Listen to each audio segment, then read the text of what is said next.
Hola, hola. Hola, Guillermo. Ahora sí, ya se puede compartir. Listo, compa.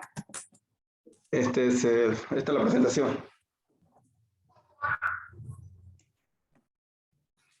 Excelente.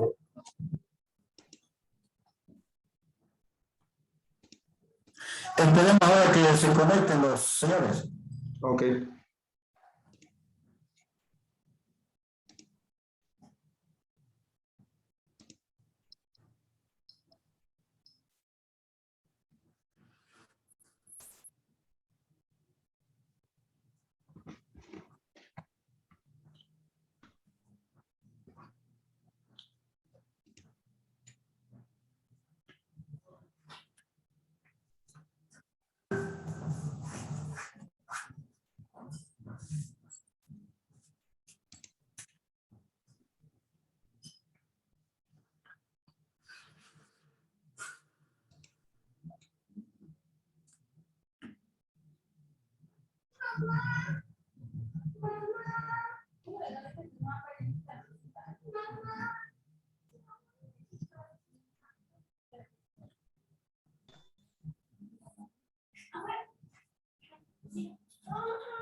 Tengo mal porque...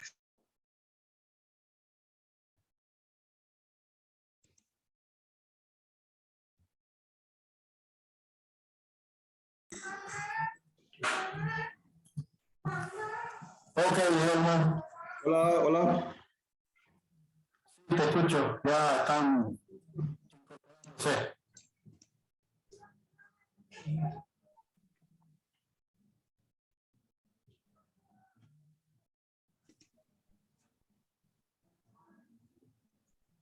Falta don Arturo, Guillermo.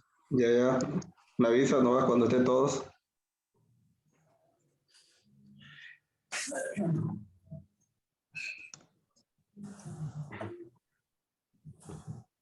¿Pueden ver la presentación? Sí, se ve. No sé si los demás... Ya se ve, ya se ve. Ok. Disculpen las molestias de hace un momento. Ya solucionamos el problema. Ahora ya podemos compartir. Como le estamos diciendo, el objetivo de estos cursos es ahí despejar todas las dudas, las inquietudes que tengan sobre los fluidos de perforación, de eliminar todos los mitos y leyendas que tienen sobre el lodo, cómo funciona, y indicarle la forma correcta en la cual se deben agregar los productos, las combinaciones de los productos y los tipos de fluidos de perforación que existen, también los aditivos y los sistemas que existen dentro de la industria.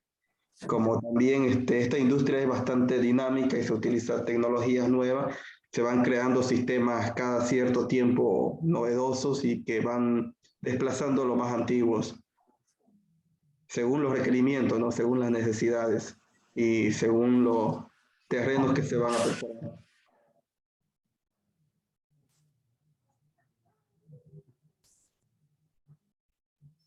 No sé si podemos iniciar o faltaría alguien más.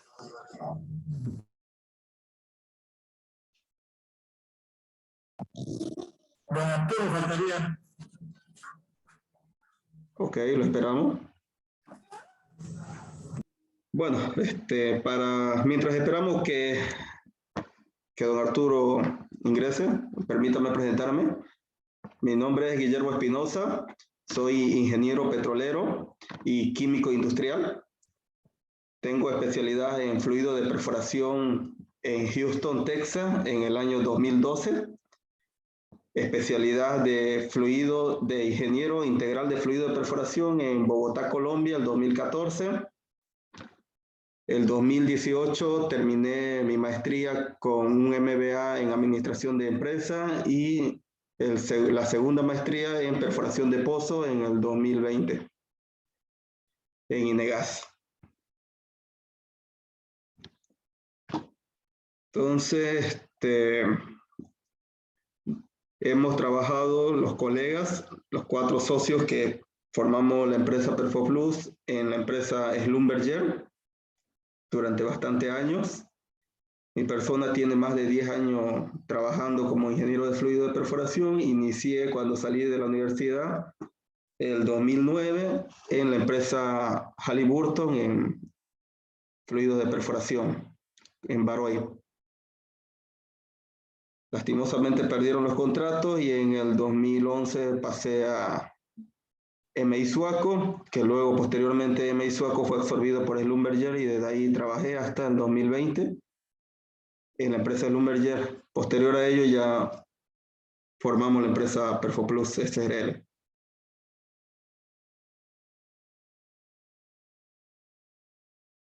Creo que ya se conectó don Arturo.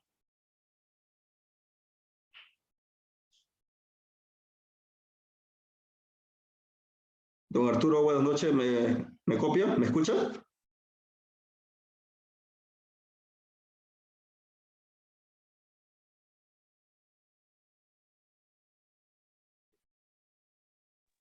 Ese es otro Arturo, creo. Es su tocayo. Perfecto. Ok. Siguiéndolos. Ahora sí. ¿Podemos iniciar entonces?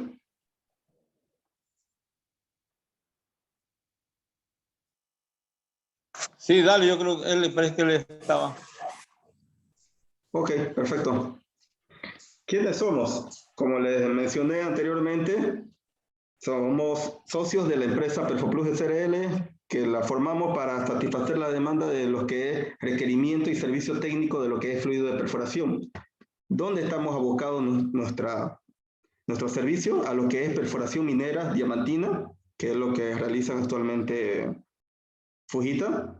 Lo que es geotecnia, que tenemos varios proyectos que están en Sucre, Cochabamba y Santa Cruz.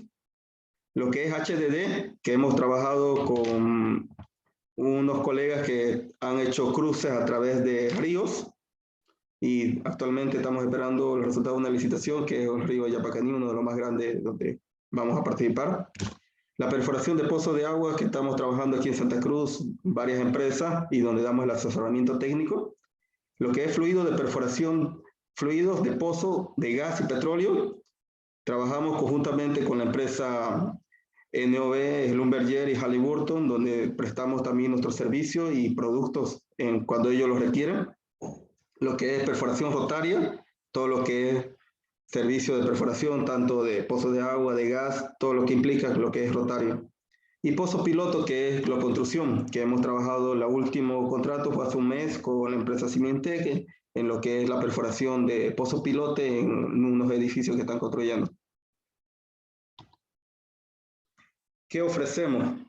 ¿Por qué elegir Perfoplus? Bueno, nosotros somos una empresa boliviana, donde tenemos un soporte técnico constante 24 horas. Estamos atentos a nuestros clientes. Como saben, Iber Jiménez es lo que representa, es la cara visible de nuestra empresa y está en contacto con los clientes. Lo que es las nuevas tecnologías, todo lo que es los nuevos sistemas de fluido de perforación que utilizamos, que le voy a mencionar a continuación en el desarrollo de este curso, porque presentamos también ingenieros de fluido de perforación experimentados. En el caso de Israel Berroda, que tiene más de 20 años trabajando como ingeniero de perforación en el pozo. Lo que es control de calidad, Perfoplus SRL, en nuestra base, en nuestras instalaciones donde estoy actualmente, tenemos un laboratorio equipado con equipo para realizar todas las pruebas de control de calidad de los productos que ofrecemos y solucionar los problemas que tiene en el pozo. Si tienen problemas de arcilla, de inestabilidad de pozo, de embotamiento, nosotros hacemos pruebas con las muestras que nos envía y corremos los lodos aquí en nuestro laboratorio y verificamos qué solución podemos dar. Y porque estamos comprometidos con el medio ambiente. Dentro de nuestra empresa tenemos la licencia ambiental, que tenemos que mantenerla, entonces cumplimos todas las normas del medio ambiente. En el contenido de este curso, Este curso lo he dividido en 10 puntos, donde en el primero voy a hablar de una introducción a todo lo que es fluido de perforación, historia y definiciones, lo que son las funciones del fluido de perforación, todas las funciones que debe cumplir para que un fluido sea considerado un fluido de perforación. Vamos a tocar el tema del agua, qué tipo de agua se utiliza, la salinidad, los iones que deben estar presentes, las propiedades básicas que se debe requerir para que un fluido de perforación sea compatible con el agua. El punto 4 vamos a hablar de la química de los polímeros, que es ahí donde vamos a despejar todos los mitos que tengan sobre los polímeros que se utilizan. Cada polímero tiene un uso particular y por qué se utiliza. Dependiendo del grado de polimerización y de sustitución del monómero, se va a determinar el uso de ese polímero, que lo voy a ir detallando a medida que avancemos en el curso. El tipo de fluido de perforación. Los tipos de fluido de perforación que son base agua, aceite, base aire, que se utiliza dependiendo del terreno que se va a perforar. El lodo, base agua. Es ahí donde voy a profundizar más, porque es donde nos importa, donde vamos a aplicar ahí. Si bien existen los otros que es base aceite, se utiliza normalmente en la industria petrolera cuando el pozo es más profundo y dura mucho tiempo. No es en el caso de la minería. Necesitamos un lodo base agua porque los tiempos no son extendidos. Entonces necesitamos evitar cualquier daño al medio ambiente. Le voy a enseñar cómo realizar un diseño de un fluido de perforación correcto en base a las informaciones geológicas, del equipo de perforación, del terreno, las condiciones y de los materiales que tenemos disponibles. ¿Cuál sería una selección correcta de los productos para preparar un fluido de perforación? Vamos a hablar de los contaminantes que existen en el lodo de perforación. Durante la perforación se atraviesa una serie de terrenos y cada terreno aporta un determinado material y puede ser un material inerte o puede ser un material reactivo. Dependiendo de su reactividad vamos a determinar los tipos de contaminantes y cómo vamos a realizar el tratamiento. Vamos a hablar de las pérdidas de circulación que existen y que presentan en la perforación de un pozo. Pueden ser pérdidas como un seepage por infiltración, pérdidas mínimas, pérdidas severas que tenemos desbordamiento, hasta podemos llegar a perder el pozo debido a unas pérdidas y cómo vamos a controlarla. Y por último vamos a hablar de lo que es control de sólidos, los equipos de control de sólidos para darle un mantenimiento adecuado del fluido y para que nos dure con el tiempo y podamos reutilizar este fluido. Entonces esos serían los temas que vamos a tocar en este taller. El primer tema, lo que es introducción e historia. Bueno, primeramente vamos a definir qué es lo que es un fluido de perforación. Un fluido de perforación es una mezcla heterogénea de una fase continua y una fase discontinua. Es decir, es un líquido que tiene sólido en suspensión y también tiene iones y metales que tienen y actúan de diferentes maneras. Pueden estar disueltos o pueden estar en suspensión dependiendo de las propiedades reológicas y tisotrópicas del fluido de perforación. Es el fluido que se ocupa para llegar a un determinado punto y que cumpla las funciones específicas que le estamos diseñando. Los fluidos de perforación nacieron hace muchos años atrás.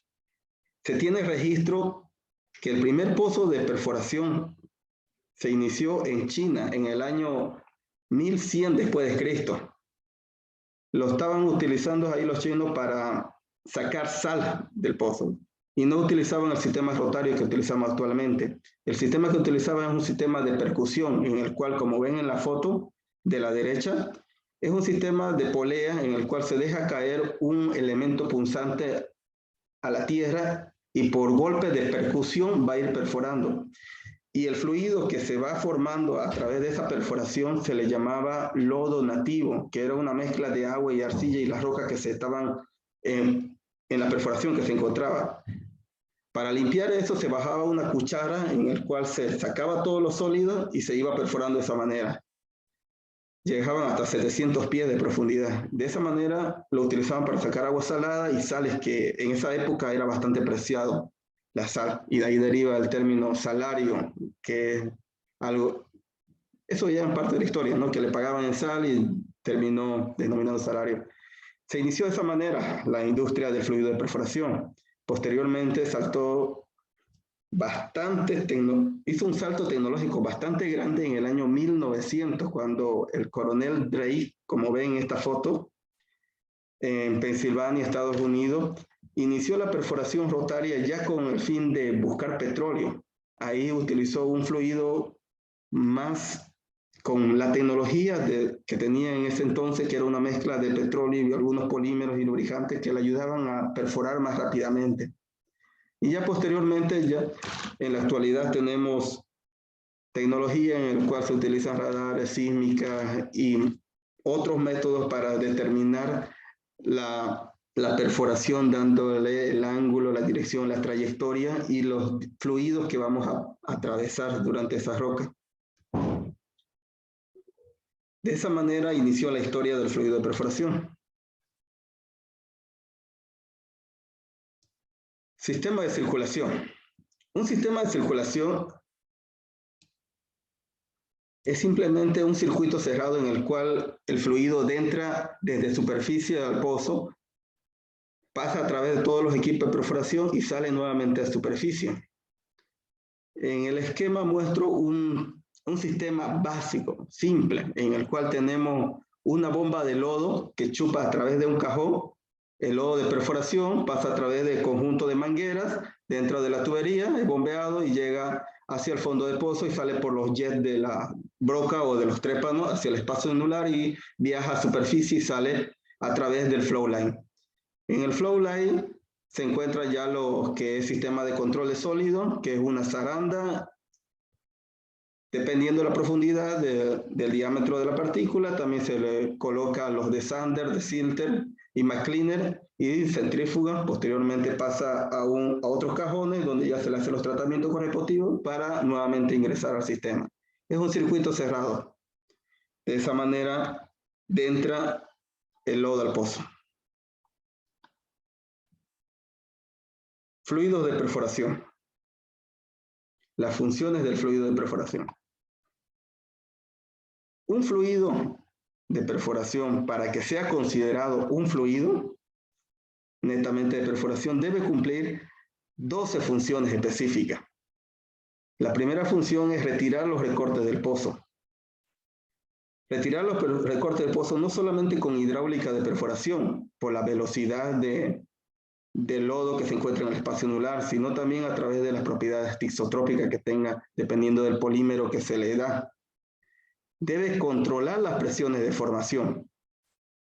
Esto es bastante importante, ya que a medida que se va atravesando la roca, se va profundizando en el pozo, las presiones de sobrecarga y las presiones de formación van incrementando y el fluido debe tener la presión hidrostática suficiente para controlar esas presiones de formación, ya que si no tiene la suficiente densidad para ejercer esa presión dentro del pozo y controlar las mismas presiones de la roca que estamos atravesando, podemos tener problemas de inestabilidad y descontrol del pozo y podemos perderlo. Debe suspender las cargas y descargar los recortes a superficie. Aquí es donde tenemos los diferentes tipos de polímeros que se agrega al fluido para darle esa propiedad tisotrópica que queremos, las propiedades de gel y gelificación al instante, de que en el momento de que tengamos algún problema en superficie y la herramienta pare la circulación, el fluido adquiera la tisotropía y sea capaz de retener los recortes que estuvieron viajando a través del espacio anular hacia la superficie. Debe obturar las formaciones permeables. A través de la perforación vamos a atravesar una serie de formaciones, diferentes litologías, y esa litología pueden estar fracturadas, pueden tener poros interconectados o permeabilidad. Entonces, el fluido de perforación tiene que estar diseñado para que selle esa fisura, esa permeabilidad que tenga al instante mediante reductores de filtrado. Si el reductor de filtrado no es suficiente para sellar esa porosidad, entonces se utiliza otro tipo de controladores de pérdidas que ya dependiendo de la severidad se puede utilizar los materiales de puenteo, se puede utilizar los grafitos, se puede utilizar asfalto, la gipsonita para darle estabilidad y sellar esas formaciones que tenemos. Ahora, si tenemos fracturas demasiado grandes o cavernas, se han visto casos donde las pérdidas son severas, se utiliza material más severo, se utiliza ya lo que es, en el caso del magma fiber, que son fibras de metal que van y sellan esas formaciones, o tenemos fibras orgánicas como son la celulosa, que tenemos los OEM, o si no, ya si fueran demasiado severos, se debería ir pensando en una cementación o un polímero crosslinker que va y forma un sello, un plástico en el pozo y lo sella toda la formación. Pero eso es un caso demasiado extremo, ¿no? Debe Guillermo, y dar estabilidad al pozo. Para que dar la estabilidad al pozo, tenemos que analizar el tipo de inestabilidad que tenga el pozo. Puede ser una estabilidad mecánica o una estabilidad química. Ya tenemos que verlo en el pozo durante la perforación, que más adelante lo voy a explicar cómo se determina el tipo de inestabilidad que tenemos. Y entonces el fluido debe ser capaz de controlar esa inestabilidad. Debe minimizar los daños al yacimiento. Durante la perforación de un pozo,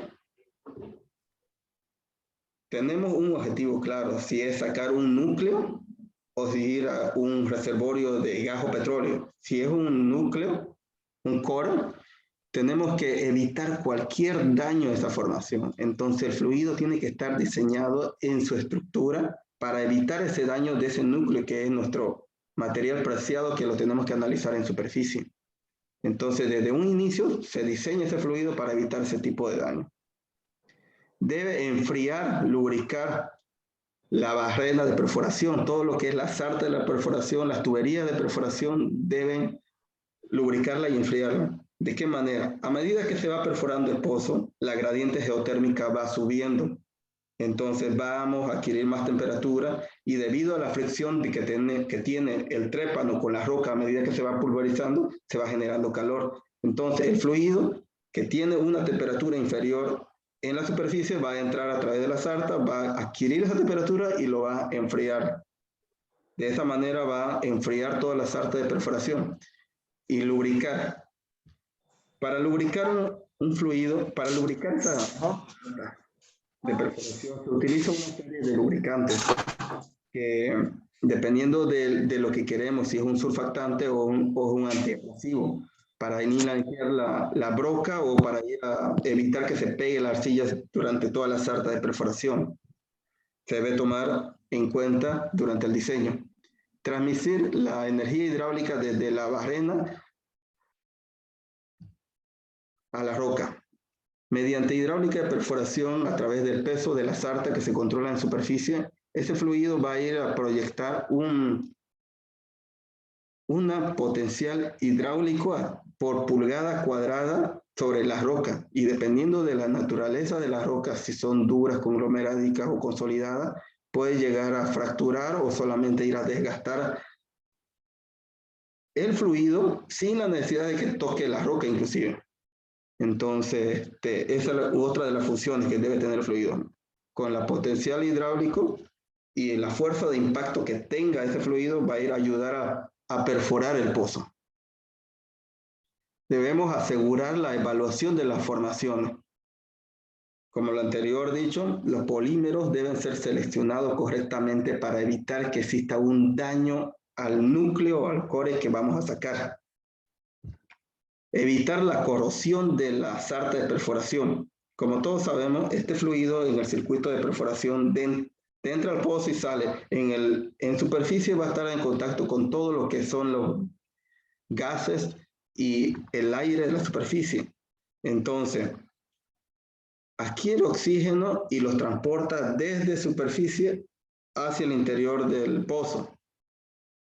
Se debe tener en cuenta los equipos de control de sólidos para evitar que se forme espuma en superficie y que se entrampe aire y sea transportado hacia el pozo y evitar una corrosión. Para ello se utiliza un fluido que no sea tan viscoso, que no entrampe el aire, un fluido que lleve un inhibidor de corrosión, ya sea mediante un fosfato que forme una lámina sobre la superficie del metal y evite la corrosión, el contacto con el oxígeno. O debe tener, si la corrosión es proveniente de gases ácidos de la formación propia, se debe utilizar otros metales adicionalmente, como son el cloruro de zinc, para evitar la corrosión del metal dentro de la estructura del fluido de perforación, que más adelante le voy a explicar cómo utilizarlo.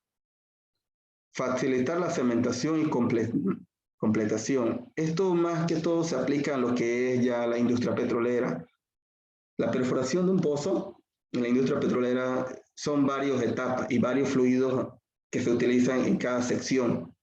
Entonces, cada fluido debe ser diseñado para que evite la contaminación del cemento con el fluido y permita cementar y bajar una cañería. Pero esto ya se aplica más en el área de perforación de pozos petroleros que en minería. Y minimizar el impacto al medio ambiente. Como le dije, los tipos de fluido que se utiliza, el base agua es el menos dañino comparado con un base aceite.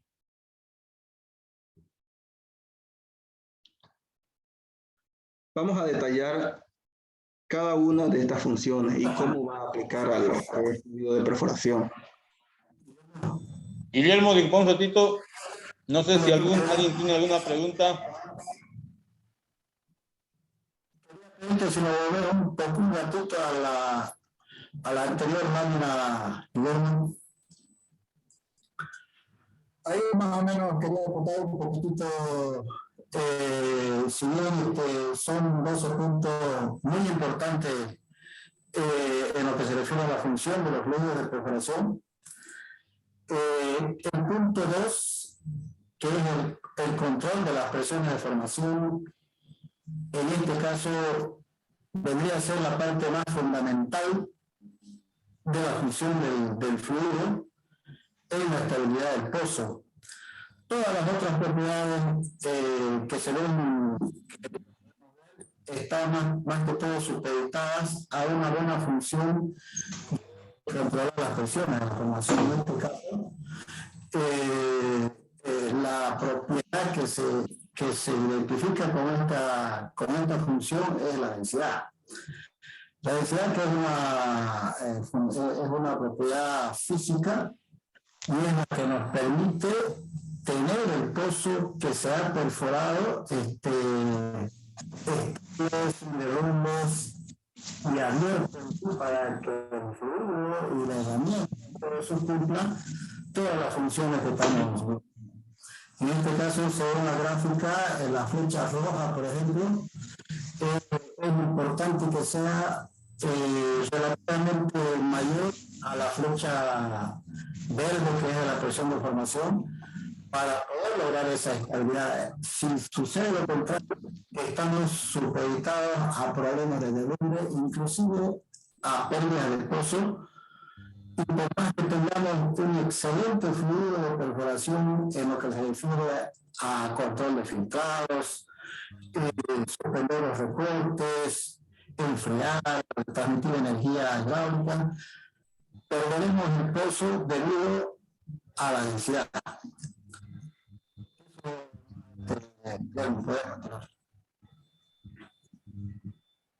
Sí, Rilbert, efectivamente la presión es bastante importante porque mediante ella vamos a controlar el pozo. Es la primera barrera de seguridad, la presión y la densidad del fluido de perforación, que eso lo iba a detallar más abajo. No sé si tienen otra pregunta o duda. Fernanda, ahí ustedes tienen claro el concepto de viscosidad y densidad. Buenas noches, le cuento que les estoy escuchando bien entrecortado, debe ser por el internet. Hola. Hola, sí, lo escuchamos. Puede ser. ¿Me escuchan ustedes? ¿Rilbert me escucha bien? Sí, te escuchamos. El problema es los colegas allá de están ¿no? Edwin, Luis, Manuel, ¿le escuchan bien? Sí, escucho bien, un poco entrecortado, pero es el internet. Ya, de todas maneras, más adelantito, entonces Guillermo va a aclarar la diferencia entre lo que es la viscosidad y lo que es la densidad. Sí, Hilbert, Iber, colegas, participantes, dentro de unos 5 minutos se va a terminar el tiempo. Si se corta, esperemos un momento y volvamos a iniciar nuevamente. ¿Ya? Muy bien, no, no hay problema. Ok, Claro. ya, perfecto. Entonces, como le decía, estas 12 propiedades o funciones deben cumplirse para considerar el diseño de un fluido de perforación y cada una de ellas la vamos a detallar a continuación. Una de ellas es, la primera es retirar los recortes del pozo. Para retirar los recortes del pozo, primeramente, como Iber lo indicó, debemos tener claro lo que es la viscosidad. La viscosidad técnicamente se define como la resistencia de un fluido al movimiento. Y dentro de la ciencia se determina los tipos de viscosidades que tenemos. Viscosidad aparente, viscosidad normal y viscosidad absoluta. Tenemos que definir lo que es la reología del pozo, la reología de los fluidos de perforaciones. Entonces, esta función del fluido, que es retirar los recortes del pozo, está dada por la viscosidad que tenga este fluido y mediante la tixotropía que se ejerza este fluido. Los recortes son generados por el trépano a medida que se va perforando y debemos ser eliminados en superficie mediante el acarreo, mediante la limpieza del pozo por la viscosidad del fluido que tenemos en el pozo. El factor de limpieza de ese pozo está dado por los recortes del pozo, tamaño, forma, densidad, por la velocidad de perforación, por la ROP que vamos atravesando, que vamos perforando. Si perforamos mucho más rápido, la ROP va a ser más alta, la cantidad de recortes de perforación que se va generando va a ser mayor y se va a cargar todo lo que es la columna hidrostática, todo lo que es el espacio anular. Entonces vamos a tener un pozo bastante sucio y lo recomendable es parar, enviar baches de limpieza, sacar eso para que tengamos problemas de torque, tengamos problemas de stickless y de rotación de la herramienta. Las RPM ayudan a limpiar el pozo. Si tenemos una mayor RPM en la sarta de perforación, eso va a ayudar a formar como un tirabuzón y le va a dar un movimiento a lo que es el fluido de perforación y va a ayudar a mover todo lo que es los recortes hasta superficie. La velocidad en el anular. Aquí debemos tener en cuenta lo que es el diámetro del pozo y el diámetro de la herramienta que tenemos en el pozo, lo que es el espacio anular.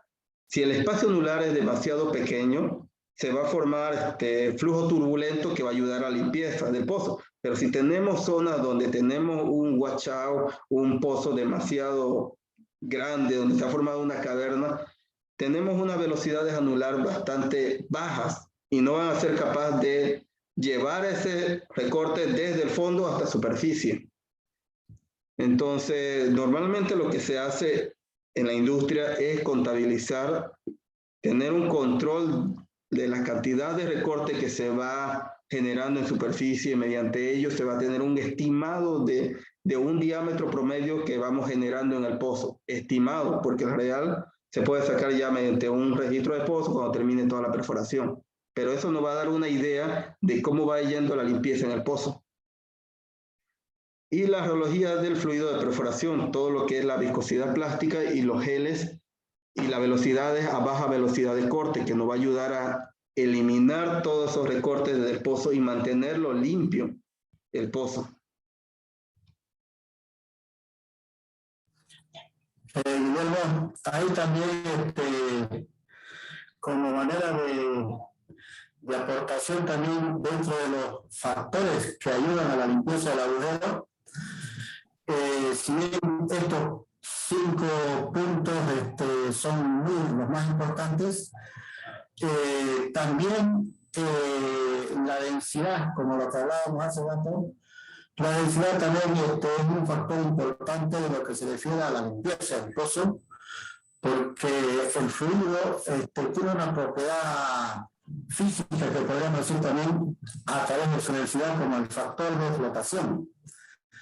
Entonces, si un fluido es más denso o más pesado, su factor de flotación es más alto y coadyuva de tal manera, de manera física o mecánica, a que los recortes no tengan una velocidad de asentamiento demasiado rápida debido a la densidad y a la interacción de todos la baitina, en este caso de todo el material densificante, que es parte de la densidad del sistema.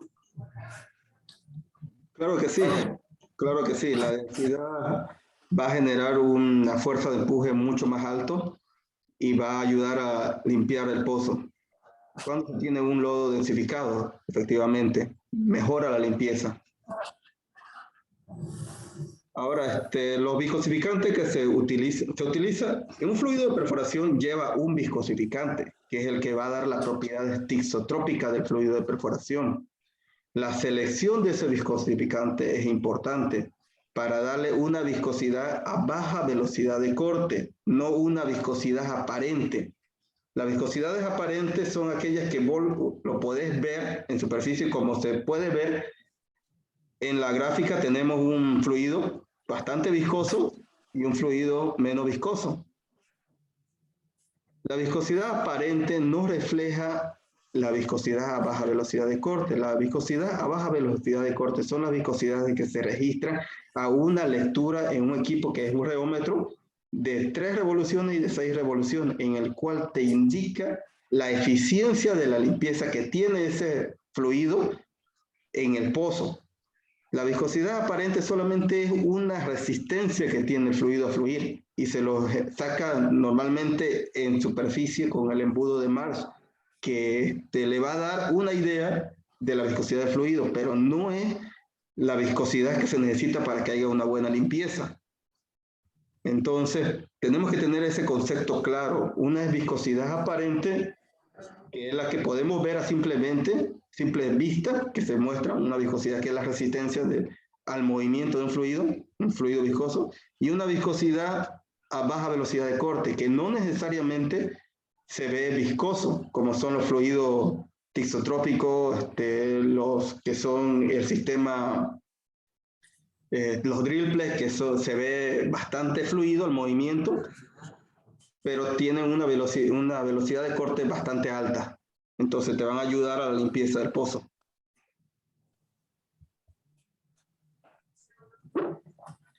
La velocidad de transporte. Para que exista un transporte desde el fondo del pozo hasta superficie, la velocidad de transporte debe ser mayor a la velocidad de caída de los recortes.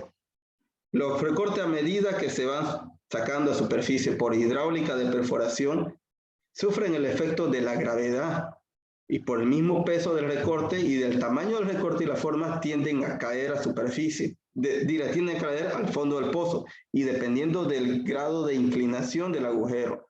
Si el pozo tiene una inclinación de 40 grados, sufren el efecto de boicot, es decir, que tienen 3 a 5 veces más el efecto de la gravedad que un pozo vertical. Entonces hay que tener cuidado cuando un pozo es dirigido de un ángulo de inclinación de 45 grados o si tiene un ángulo de inclinación de 90 grados. Entonces tenemos que tener en cuenta la limpieza del pozo dependiendo de la geometría que tenga el pozo, la trayectoria que le vamos a dar. Debemos siempre mantener la limpieza con una velocidad de corte más alta. Las famosas camas, ¿no?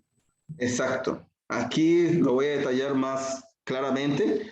Se muestra en esta imagen pueden ver pozos dirigido, empezamos un pozo vertical y luego vamos con un ángulo de 45 grados. A medida que se va perforando, los recortes van viajando a través del espacio anular y llega a un ángulo de 45 grados y se van formando las camas de recorte.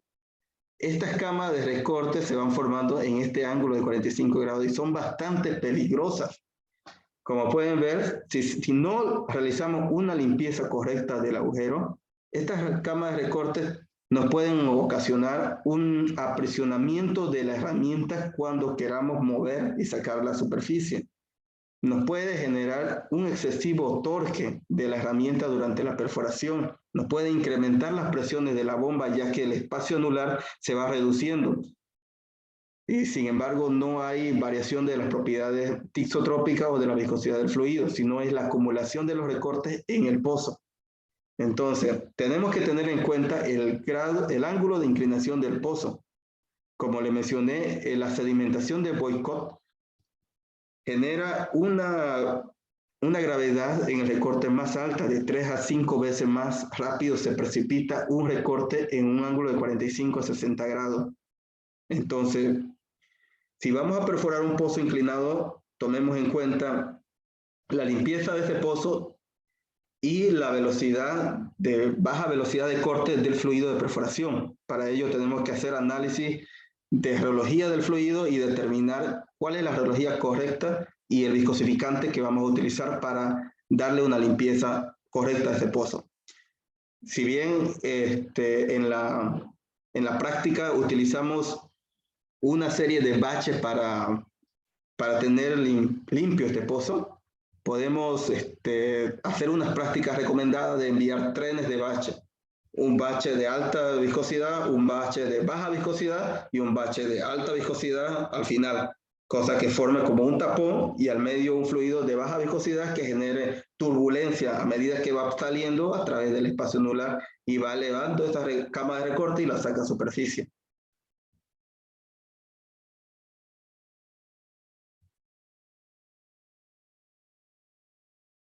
Retirar los recortes del pozo. Si hacemos una correcta diseño y elección de los polímeros y químicos que utilizamos en los fluidos de perforación, vamos a tener lo siguiente. Estas son fotos reales de un pozo que yo estuve hace unos años atrás, de Yapacaní. Estábamos perforando un pozo con un contenido de arcilla reactiva bastante alto, en una profundidad de 1750 metros. Debido a que la arcilla era bastante rápido para perforar, el avance se fue disparando. Entonces mi fluido fue limpiando correctamente todo lo que es los recortes y fue sacando a superficie. De esa manera podemos llegar a tener en superficie. Pero aquí lo que quiero que vean es que las zarandas que tenemos, el equipo de perforación también tiene que estar preparado para este tipo de perforación. Si es que tenemos un equipo en el cual los equipos de control sólido no son suficientes para tratar el lodo que se va saliendo a superficie, podemos llegar y caer en la equivocación de meter nuevamente esos recortes al pozo.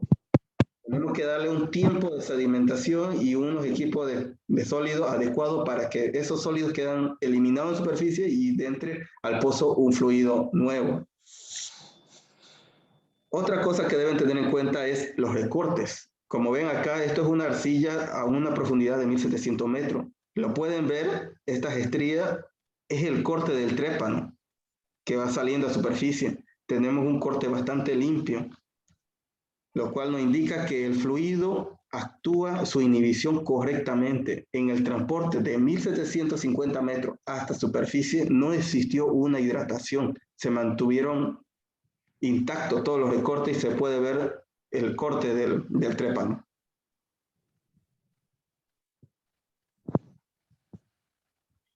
Y esto es lo que no queremos. Durante la perforación vamos a tener todo tipo de formaciones y las formaciones más problemáticas son las arcillas reactivas. Las arcillas reactivas, si no las sacamos correctamente y si no tenemos una división correcta del fluido de perforación, tienden a hidratarse en el pozo, tienden a pegarse a todo lo que es la sarta de perforación. En la primera gráfica pueden ver, esto es un estabilizador que está completamente embotado por arcilla. Se ha adherido a toda la superficie de la herramienta. Y en la última foto pueden ver el trépano. No se ve el trépano, está totalmente embotado. Esto se da generalmente en los tramos superficiales, que tenemos arcillas nuevas, bastante reactivas, y donde se utiliza un fluido de perforación que no tiene las condiciones para perforar. Es decir, utilizamos bentonita y agua, un bentonítico extendido, no utilizamos lubricantes, no utilizamos inhibidores de arcilla, no utilizamos surfactantes que eviten que se pegue esa arcilla, sino es un lodo bastante barato. Lo que queremos es ganar metros lo antes posible. Esto se hace para atravesar este tramo lo antes posible y poder cementar y bajar otra cañería. Pero lo que quiero que vean es que el fluido no fue diseñado para evitar este tipo de embotamiento de esta arcilla de la hidratación, sino fue diseñado para limpieza del pozo lo antes posible y continuar con el siguiente intervalo.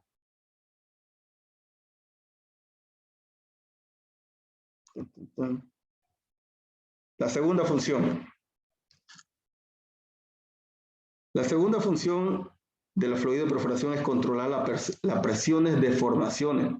Como ahí mi colega Rilbe lo mencionó, a medida que se va perforando, la gradiente de formación va incrementándose, es decir, las presiones de sobrecarga de la roca va incrementándose a medida que se profundiza, y el fluido que se tiene en esa roca también se va presurizando, y por ende la gradiente de formación también va presurizándose.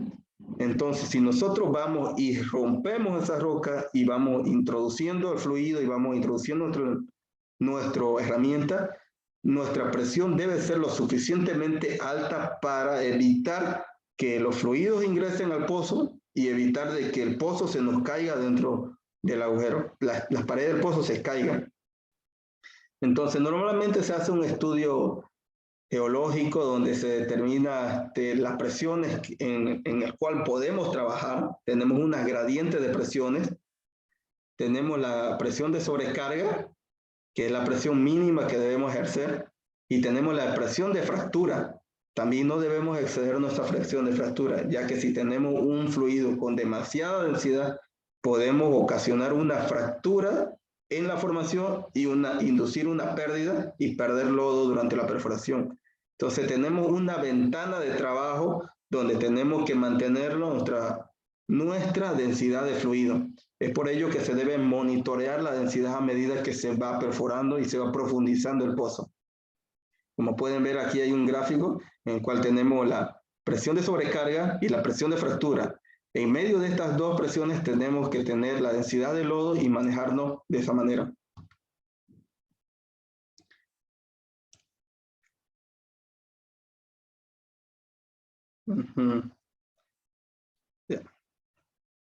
La presión... Guillermo, ¿sí? Guillermo, disculpa.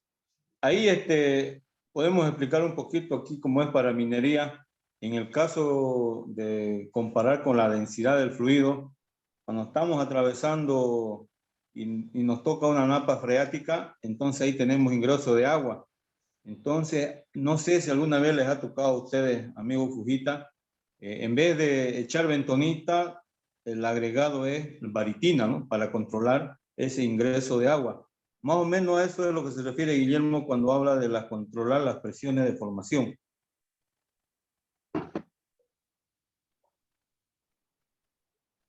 ¿Me escuchaste, Guillermo? Sí, te escuché. Otra cosa también es que en caso de que no se tenga, por ejemplo, este análisis de gradiente de formación y todo eso, y en el pozo estás perforando, también podrías darte cuenta de la normalidad de la situación, viendo que digamos que se te están apareciendo en superficie una cantidad de recortes mayor a la EOP que está obteniendo en ese momento.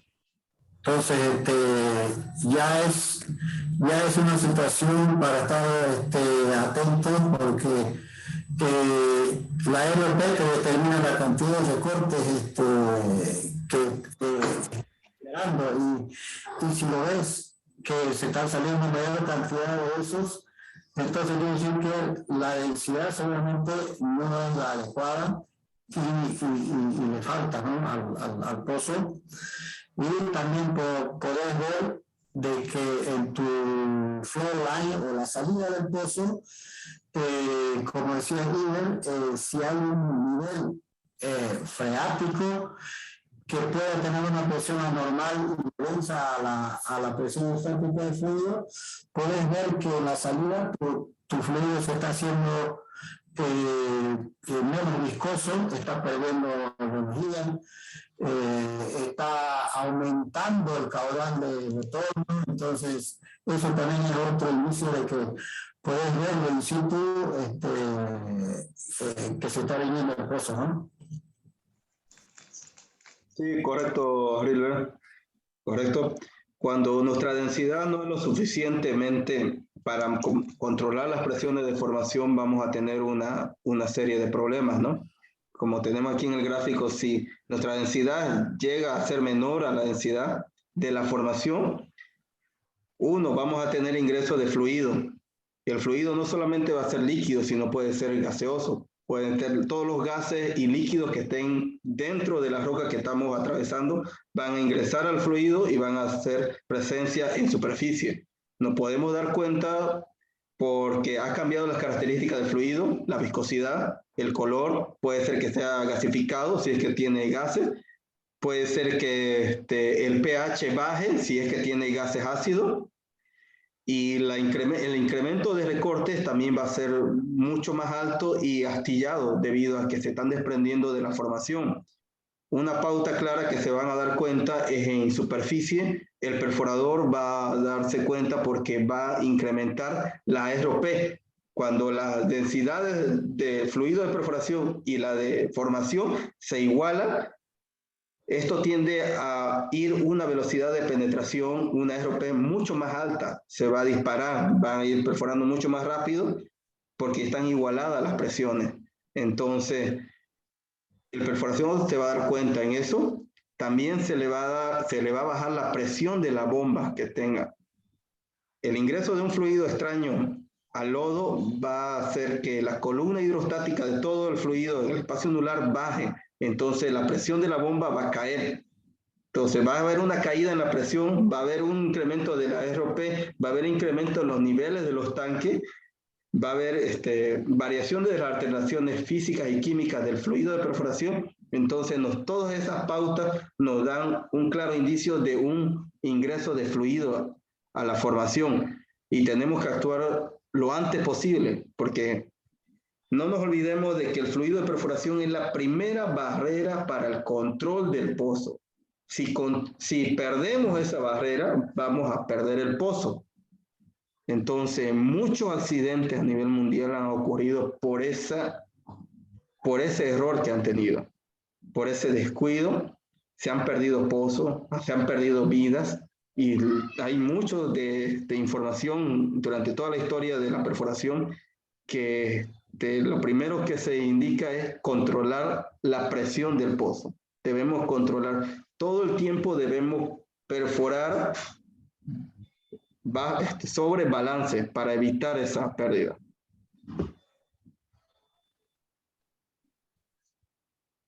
Y en esta diapositiva muestro claramente.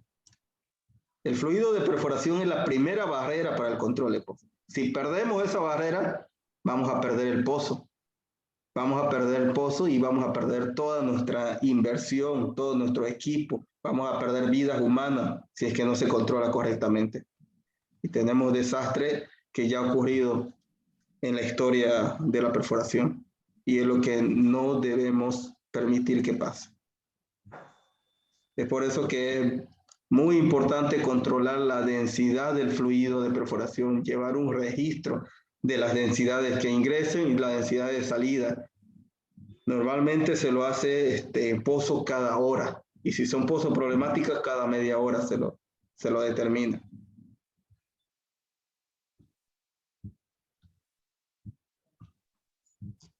Bueno.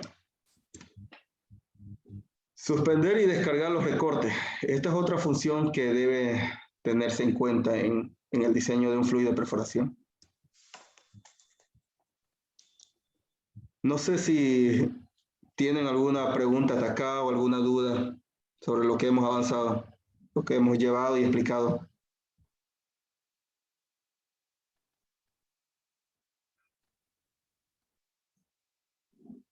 Hola, hola. Buenas noches. No, la verdad es que sí está claro y no les voy a mentir. Además estoy viendo un poco el tema de las diapositivas porque el sonido lo escucho yo entrecortado, pero es por el internet, el mío. Entonces, no sé si podría solicitarles, por favor, si nos pueden pasar después, como dice que la presentación está siendo grabada, porque muchas veces les escucho muy bajo o entrecortado. Claro que sí. Pero debo ser yo, por favor. Claro que sí. Pero lo que acabo de leer, no tengo. Ok, no hay problema, se los vamos a pasar toda esta presentación y la grabación más. Muy amables, gracias. Ok. Bueno, continuando con el tema de las funciones, otra de las funciones es suspender y descargar los recortes, que ya lo habíamos dicho y lo hemos visto con la viscosidad. Lo mencionamos juntamente con sacar los recortes desde el fondo de pozo hasta superficie. Para ello debemos tener en cuenta la tisotropía del fluido. ¿Qué es la tisotropía? La tisotropía es la propiedad que tiene un fluido, en este caso el lodo de perforación, de formar una estructura de gel cuando deja de moverse, cuando entra en condiciones estáticas.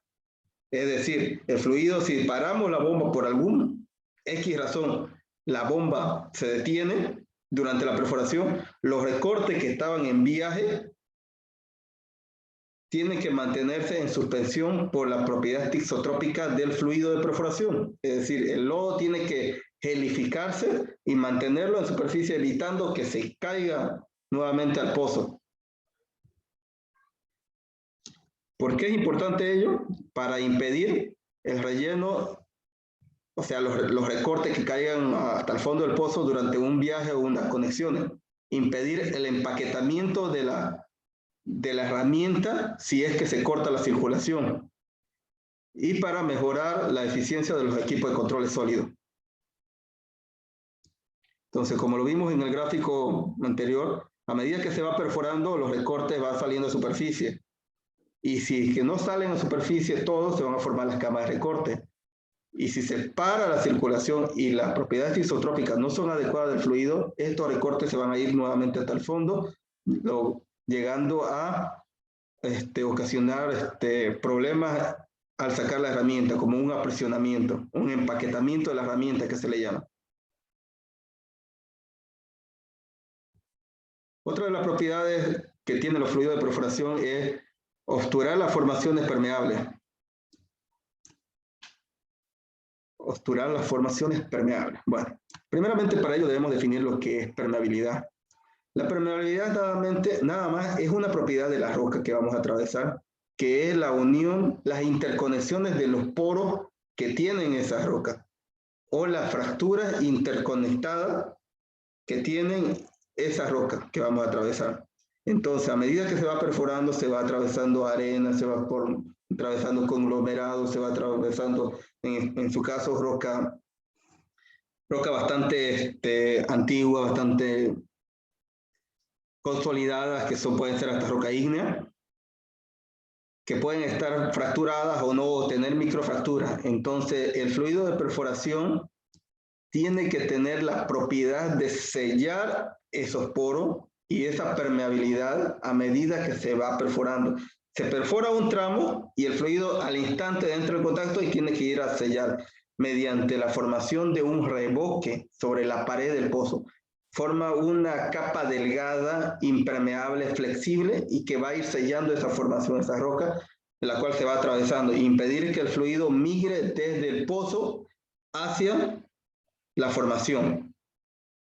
Esa es una de las funciones que deben cumplir. Para ellos tenemos productos polímeros que son reductores de filtrado, como el más común que he utilizado es la celulosa polianiónica, también tenemos los almidones modificados, tenemos también la gilsonita, los asfaltos, las resinas, que van a ir formando un sello sobre la pared y nos evita que se descaiga, nos evita que tengamos pérdidas de fluido hacia la formación.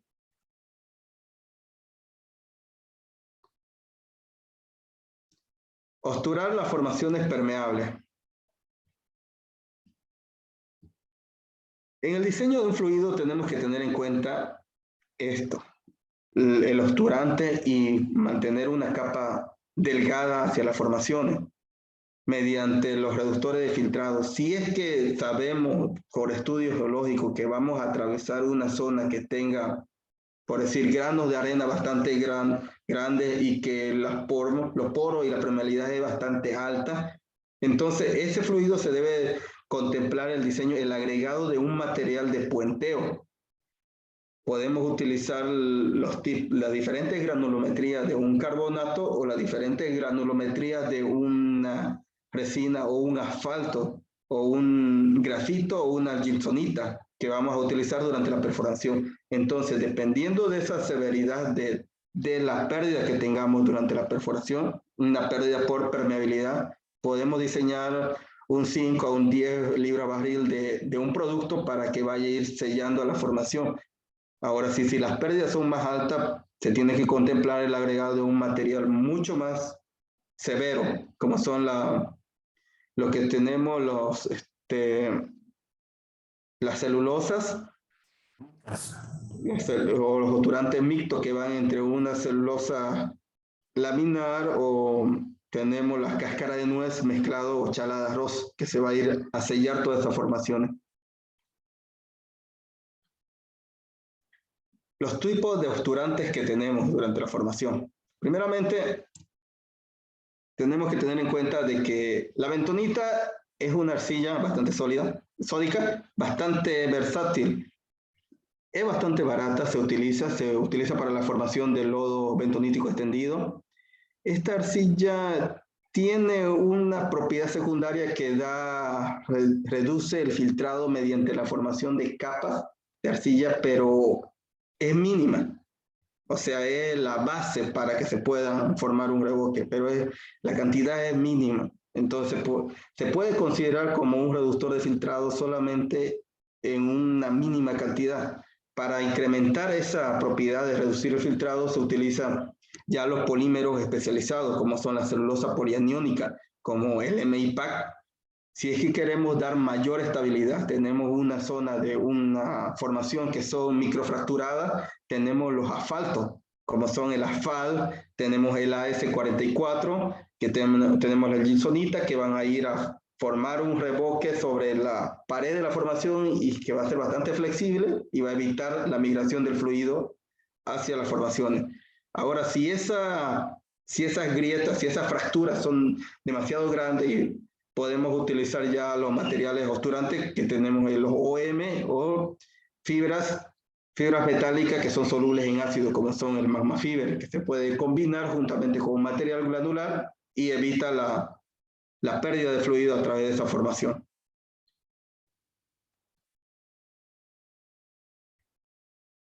En la propiedad número 5, que es la de mantener la estabilidad del agujero, tenemos que determinar el tipo de inestabilidad que tenemos. Existen dos tipos de inestabilidad, el químico y el mecánico. El mecánico ya no es asunto, o sea, no va relacionado con lo que es el fluido de perforación. El mecánico es dado por las vibraciones, por la rotación, por el mal diseño de una herramienta de perforación que puede generar demasiado o puede choque con la formación. Puede tener un trépano bicéntrico y puede chocar con las formaciones y va tumbando las formaciones, o puede tener una geometría del pozo en forma de S o muchos ángulos, unos dogleg, que son las desviaciones, los ángulos de la formación a medida que ángulo del pozo a medida que se va perforando. Entonces puede generar inestabilidad del pozo. Esa es una inestabilidad mecánica. Una estabilidad química ya es, como su nombre mismo lo indica, es mediante la interacción química que existe del fluido de perforación con la roca que se va atravesando. Generalmente son lutitas. Estas lutitas reactivas tenemos que analizar qué tipo de reactividad tiene y qué tipo de formación del fluido que estamos atravesando. Si es un fluido que no tiene ningún tipo de inhibición, entonces el fluido va a ingresar, va a hidratar esa lutita y va a caer. Si tenemos un fluido base agua que tiene inhibiciones como un potasio o como una amina, va a encapsular y va a formar una pared que evita que se caiga esa lutita al pozo y tengamos problemas de inestabilidad. O podemos tener un fluido base aceite que le da mayor estabilidad al pozo, pero si la salinidad del base aceite es demasiado baja, entonces la presión osmótica de la formación va a ser más alta y va a caer hacia el pozo y vamos a tener inestabilidad del pozo. Entonces tenemos que analizar el tipo de fluido con el cual estamos atravesando esa lutita o esa material reactivo que tenemos en el pozo. Normalmente nos vamos a dar cuenta los problemas antes de que salgan los recortes por los torques que tengamos en el pozo, y el perforador va a tener una idea mejor cuando lo esté mirando el registro de torque en superficie y va a determinar en qué punto se incrementaron los torques. Entonces vamos a calcular el tiempo de retorno del fluido de esa profundidad a superficie y ver qué formación es la que está saliendo a superficie y analizarla.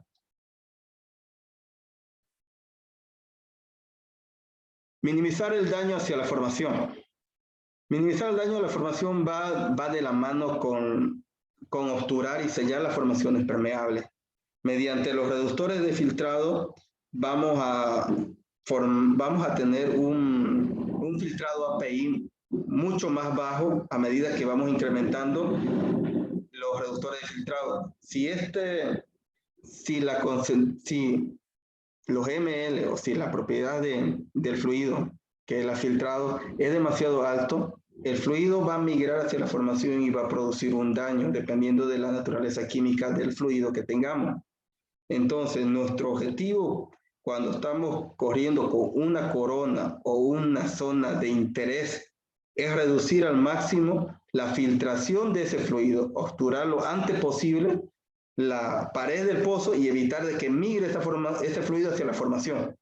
Entonces, para ello tenemos que bajar el filtrado API, que es una propiedad del fluido, mediante el agregado de material filtrante, que son los reductores de filtrado, la celulosa poliiónica o los asfaltos, dependiendo de qué estamos utilizando en su momento. Pero mediante esa manera vamos a evitar el daño hacia la formación. Ahí, Guillermo, es importante poder darnos cuenta, por ejemplo, la implicancia del control de filtrado, una invasión del filtrado hacia la formación, en la generación del reboque que genera el fluido en las paredes para poder tener esa estabilidad.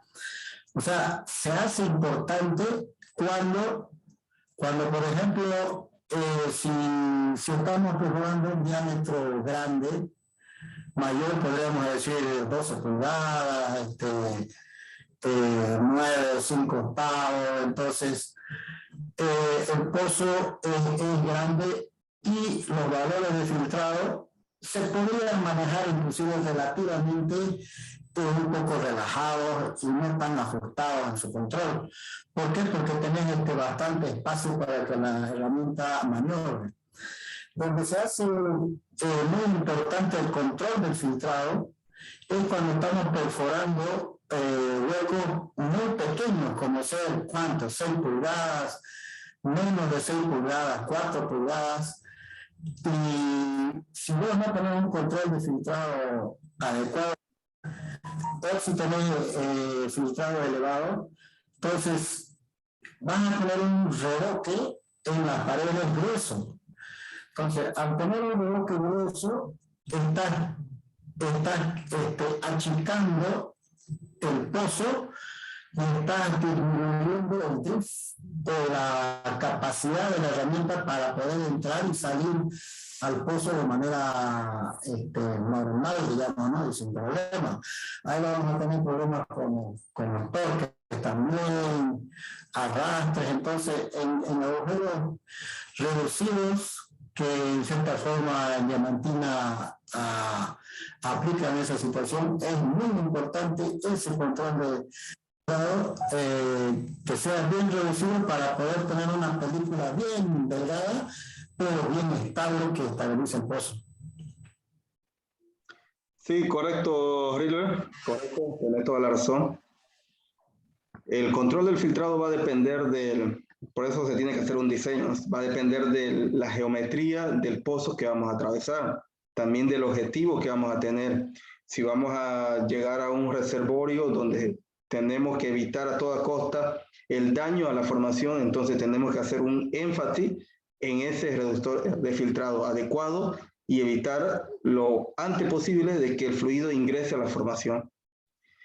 Y como decís, si el pozo es bastante grande, se puede tener un fluido relajado, no hay ningún problema, y podemos tener un filtrado aquí un poco más grueso, porque vamos a tener un espacio mayor para maniobrar, pero ahora se complica cuando los diámetros son un poco más reducidos, y también el objetivo que queramos darle a eso.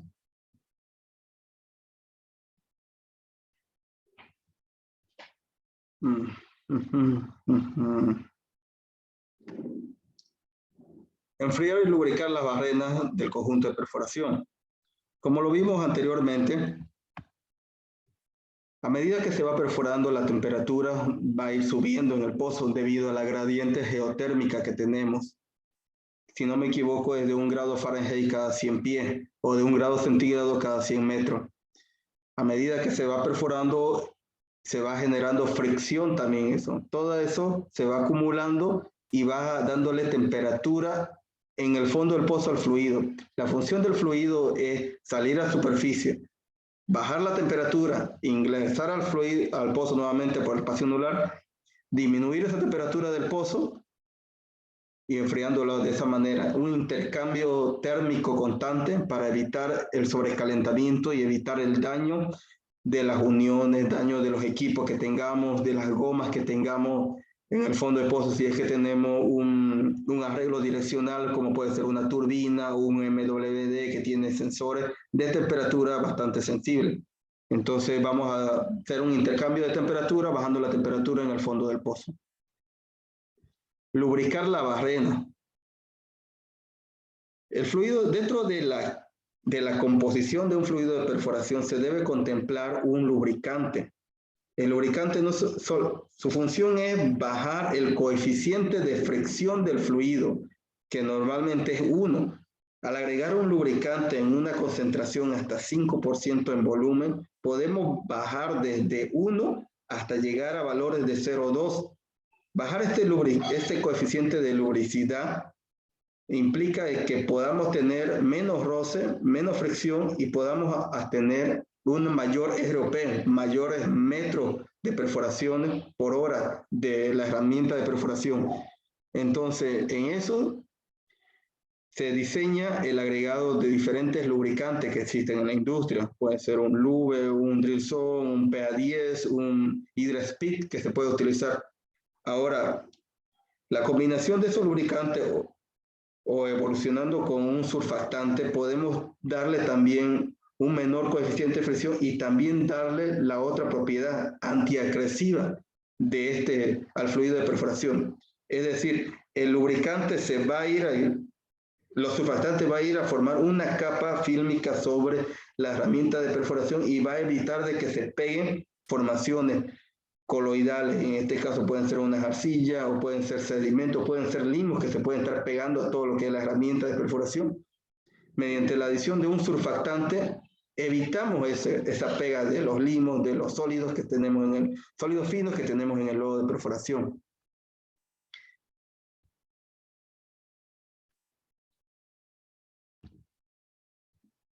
La propiedad número 8, que es la transmisión de energía hidráulica y herramientas a la herramienta o la barrena, la habíamos mencionado anteriormente mediante la hidráulica de perforación. Un trépano, una sarta de perforación, se debe diseñar dándole una hidráulica de perforación. Esa hidráulica de perforación debemos asegurarnos de que el 50% de toda la presión de la bomba que ejercemos en superficie se vaya hasta el fondo del pozo y se pierda el 50% de esa presión de la bomba en los jets de los trépanos, en las aberturas, mediante la fuerza de impacto. Es decir, vamos a transformar la presión hidráulica a fuerza de impacto en el fondo del pozo mediante el fluido de perforación. Esa fuerza de impacto en la cual salen de cada jet de los trépanos me va a ayudar a perforar el pozo. Entonces, una de las funciones del fluido es ayudar a la perforación. Es decir, la formación son bastante blandas, bastante nobles. Se puede llegar a perforar inclusive solamente con la fuerza de impacto del fluido de perforación. En superficie se va a controlar todo el peso de la herramienta, se lo sostiene todo el peso de la herramienta y solamente le das bomba y va a ir avanzando a medida que se va perforando. Si la formación es blanda. Ahora, esa fuerza de impacto se la puede optimizar mediante el diámetro de las boquillas del trépano que se puede tener. Entonces, para eso se hace un análisis de hidráulica de perforación, en el cual el fluido está involucrado mediante los factores N y K, que son el índice de consistencia o índice de fluidez del fluido, que se van haciendo un análisis mediante la geología del pozo, mediante la geología del fluido de perforación. Entonces, para ello hay simuladores hidráulicos en el cual te dicen la optimización de la hidráulica de perforación y la optimización de las boquillas que se eligen para ese tipo de fluido mediante su viscosidad que tenemos.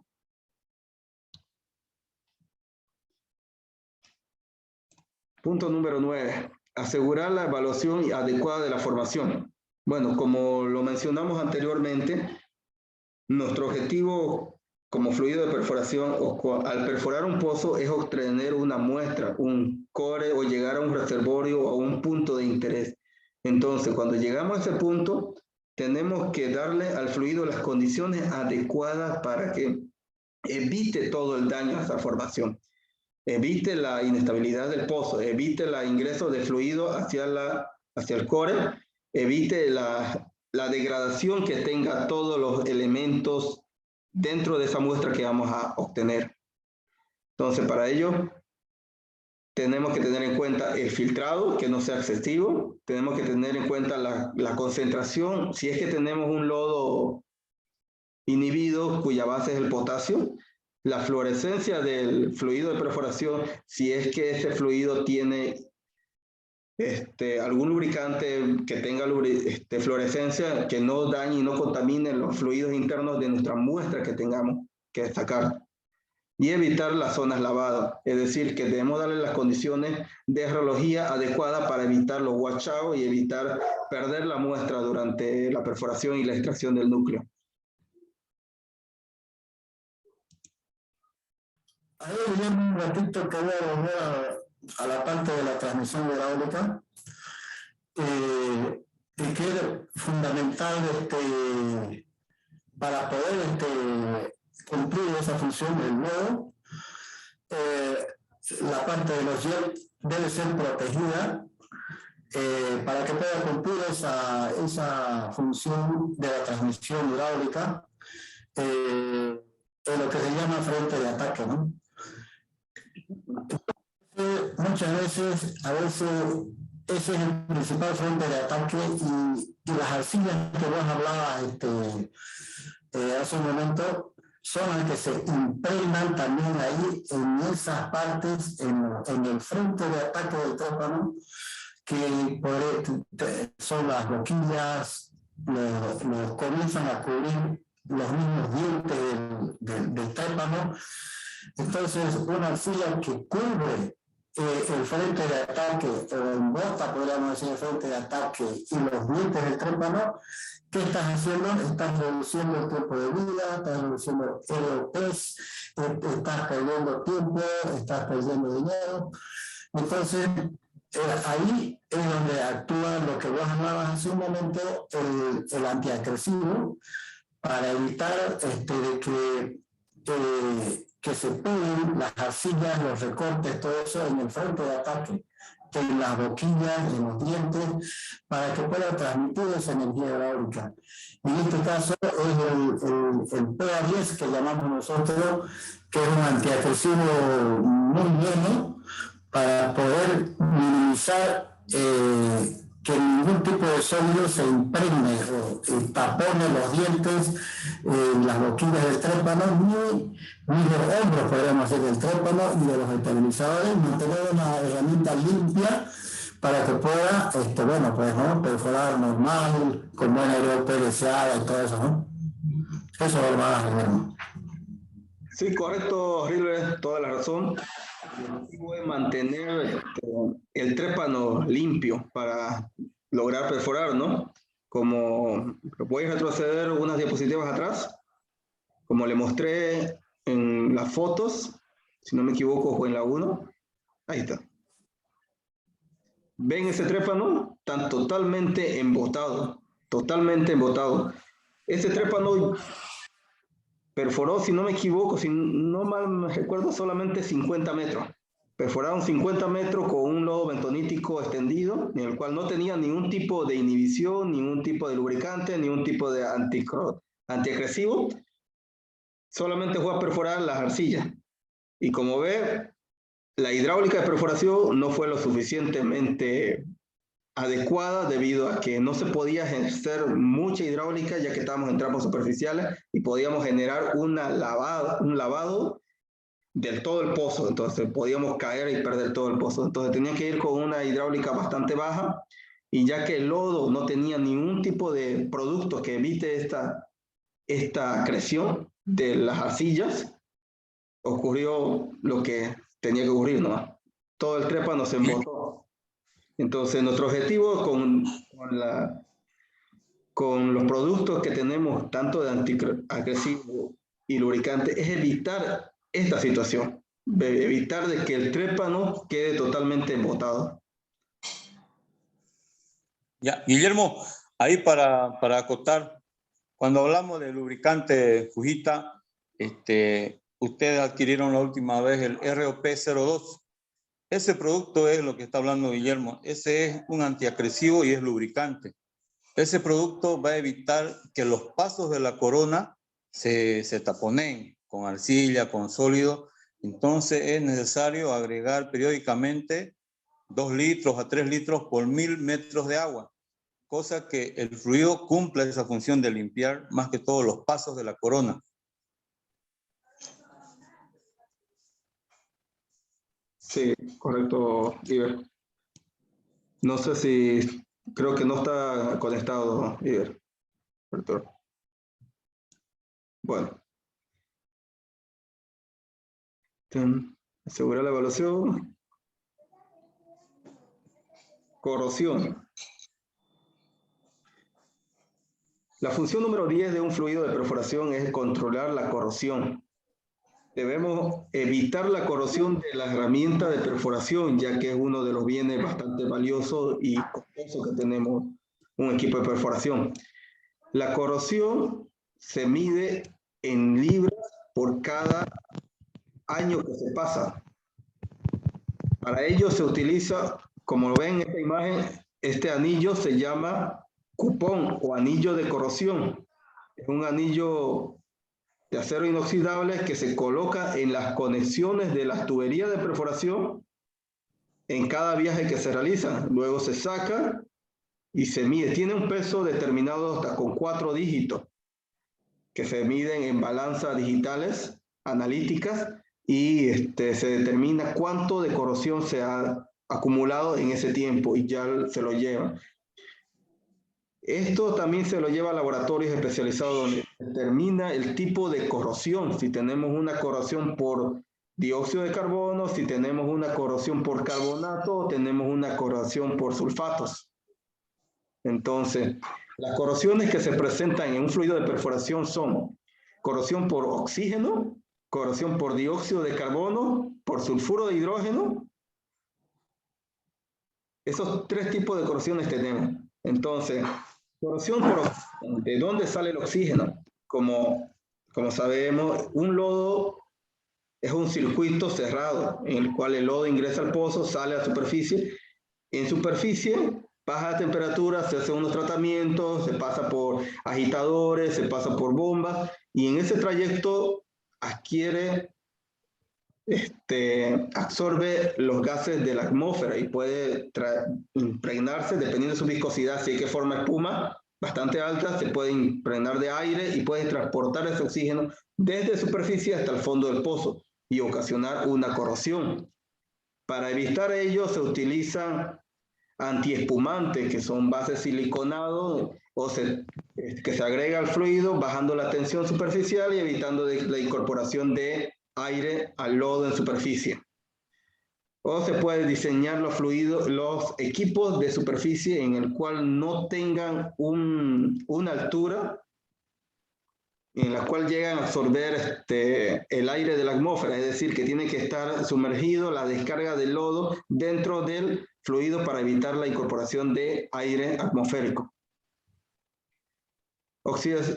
Corrosión por dióxido de carbono. ¿Dónde se obtiene el dióxido de carbono? El dióxido de carbono es un gas ácido que se puede obtener o se puede generar en las formaciones.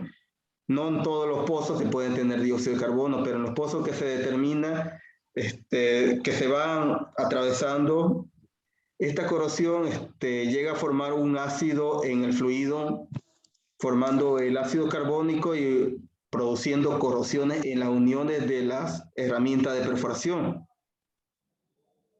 La siguiente corrosión es sulfuro de hidrógeno o ácido sulfhídrico. Esta corrosión es bastante peligrosa. El ácido sulfhídrico es un ácido bastante tóxico, altamente tóxico y nocivo, que mata al instante a la persona formando coágulos en el cerebro y cae muerto en menos de 2 minutos. Se tiene que tener bastante cuidado con esto. Gracias a Dios no conozco en Bolivia que haya el ácido sulfhídrico, pero de todas maneras tienen que tener conocimiento de que este gas es bastante tóxico si es que llegan a descubrirlo en algún pozo exploratorio. La primera manera que van a detectar es un olor a huevo podrido bastante fuerte, debido a los sulfuros que tiene, y después, según la química, produce pérdida de conciencia y posteriormente la muerte. Entonces, hay que tener bastante cuidado. En los equipos grandes tienen detectores cromatográficos en la salida del lodo para determinar la presencia de este gas. Para todo ello se tiene en la industria inhibidores de corrosiones, que son a base de aminas fínicas que se agrega al fluido de perforación y que forman una capa sobre el metal y evita de que esos gases entren en contacto con el metal y produciendo la corrosión.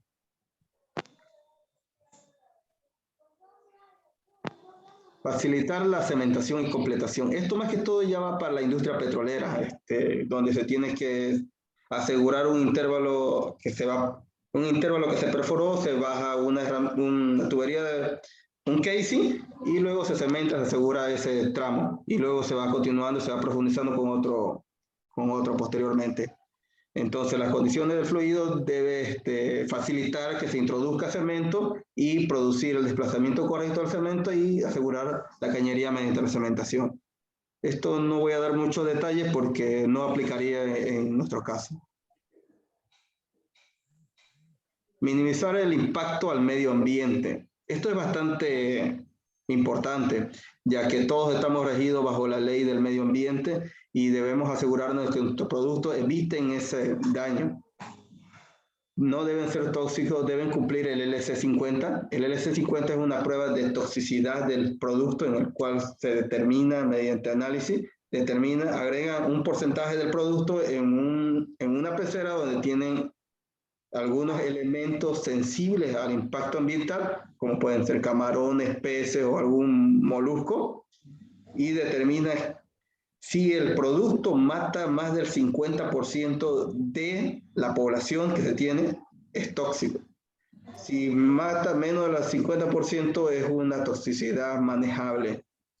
Entonces, en base a ello se debe controlar el S50 de los productos También dentro de Bolivia tenemos la ley 1333, donde determina el nivel de toxicidad, la concentración de elementos que debemos tener y cumplir todas nuestras aguas y nuestro fluido de perforación, tanto los sulfatos, los cloruros y los elementos pesados que se utilizan en esta industria.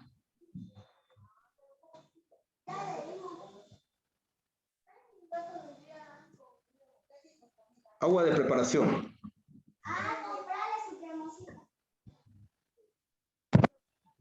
Aquí antes de entrar al agua de preparación, no sé si tienen alguna pregunta o duda acerca de lo que hemos hablado de las funciones.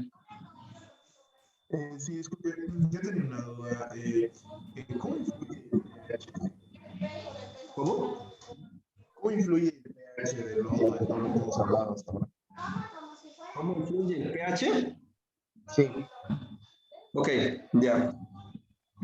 Un lodo de perforación trabaja adecuadamente entre un pH de 9,5 a 10,5. Si el pH es demasiado alto, si supera los 9,5, ya comienza a actuar los iones quemando el polímero. Cuando llega un pH de 12, el polímero se quema totalmente y no cumple con las funciones para las cuales fue diseñado. Ahora, si el pH es mayor de 9,5, tenemos el problema de incorporaciones y crecimiento bacteriano. Si tiene menor a 7, la proliferación de la bacteria va a ser demasiado alta y el fluido tampoco va a ejercer su función por la cual fue diseñado. También, si tenemos un pH bajo, también lo van a dañar el polímero, la estructura. Entonces, el rango óptimo del trabajo del fluido de perforación, en el cual trabaja óptimamente y da mayor rendimiento un polímero, es entre 9,5 a 10,5. No sé si quedó claro ese tema. Sí, muchas gracias. Yeah. Sí, está bien, muchas gracias. Ok. El agua de preparación. Esto es bastante importante, especialmente si estamos utilizando un sistema lodo base agua. Para iniciar la perforación debemos tener muestra o debemos tener claro de dónde vamos a sacar el agua. Si es de una laguna, si es de un río, si es de un pozo, si vamos a traer agua potable o si es agua dura, si es agua salada, si es agua que tiene sulfato, si es agua que tiene bacterias, entonces material orgánico. Entonces debemos de tener claro y hacer un análisis del agua que vamos a utilizar para la preparación de un fluido de perforación. Los cloruros, los sulfatos, la dureza de calcio y magnesio, la bacteria. Los cloruros. El cloruro de sodio o el cloruro de calcio es un contaminante en el fluido de perforación. Entonces existen algunos polímeros que no generan su función por la cual fueron diseñados.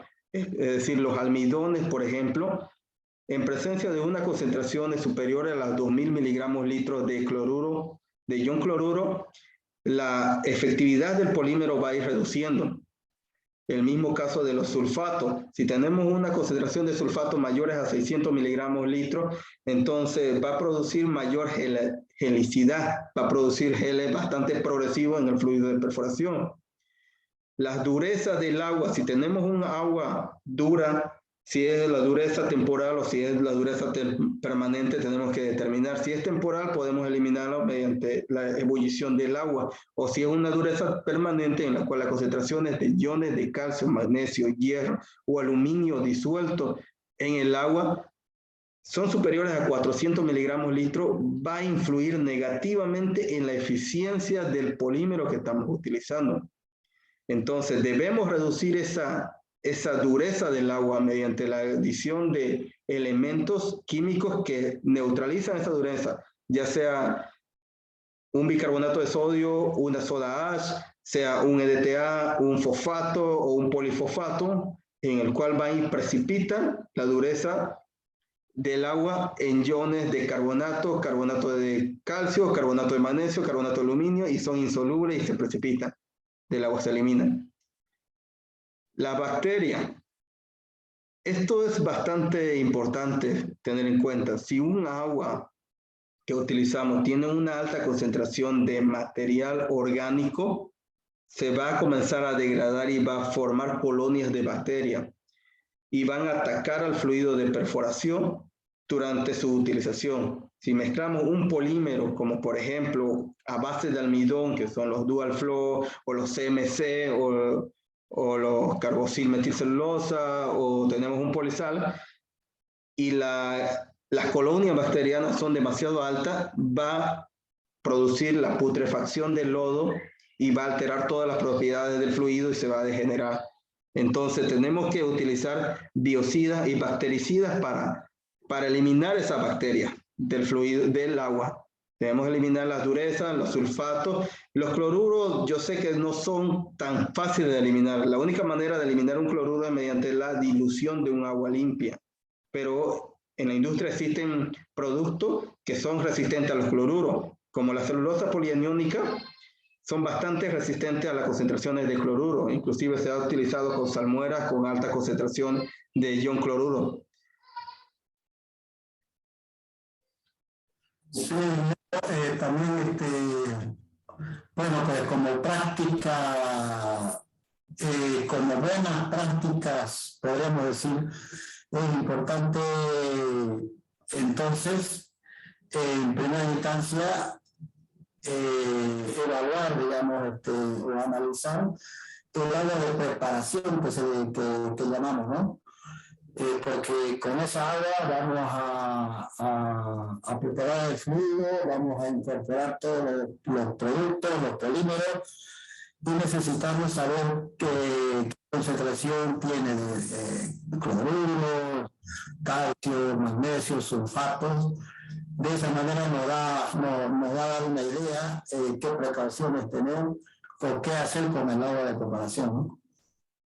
Correcto, River, correcto. Uno de los puntos que debemos tener en cuenta es la dureza y el pH, ¿no? Como expliqué anteriormente, el pH de trabajo para un polímero que trabaja eficientemente y para evitar la degradación bacteriana es de 9,5 a 10,5. Entonces, lo primero que debemos hacer cuando vamos a encarar un proyecto es analizar y ver de dónde vamos a sacar el agua. Esa agua, qué tipo de elementos tiene disuelto.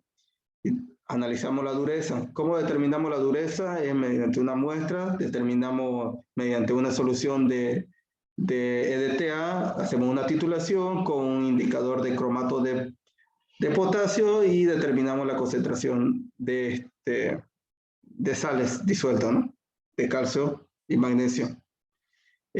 Ahora, la dureza del agua se precipita mediante la adición de soda ash, de bicarbonato de sodio, de fosfato, pero estos elementos son, lastimosamente en Bolivia, son sustancias controladas por la ley 1008, donde determina que no se pueden utilizar en una concentración mayores al 10%.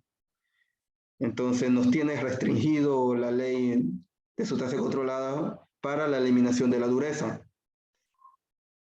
Pero nosotros hemos trabajado con otra empresa para diseñar un producto que se llama Waterford, que tiene en sus formulaciones soda ash, bicarbonato, tiene EDTA, tiene fosfato, y que son productos que se cumplen con la ley de sustancia controlada y que se utilizan para precipitar los iones de calcio, magnesio, aluminio y hierro que se encuentran presentes en el agua. Entonces, mediante la adición de este producto, vamos a tener un agua blanda con cero dureza, eliminándola y regulando el pH a un pH entre 9 y 10, dependiendo de la concentración de producto que le agreguemos.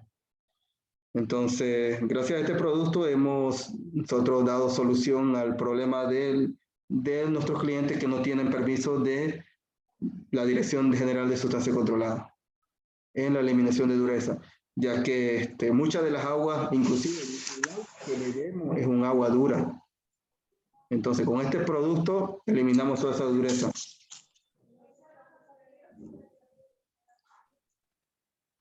¿Ustedes tienen para medir el pH del agua ahí en la ocasión? Sí, manejamos los papelitos, ¿verdad?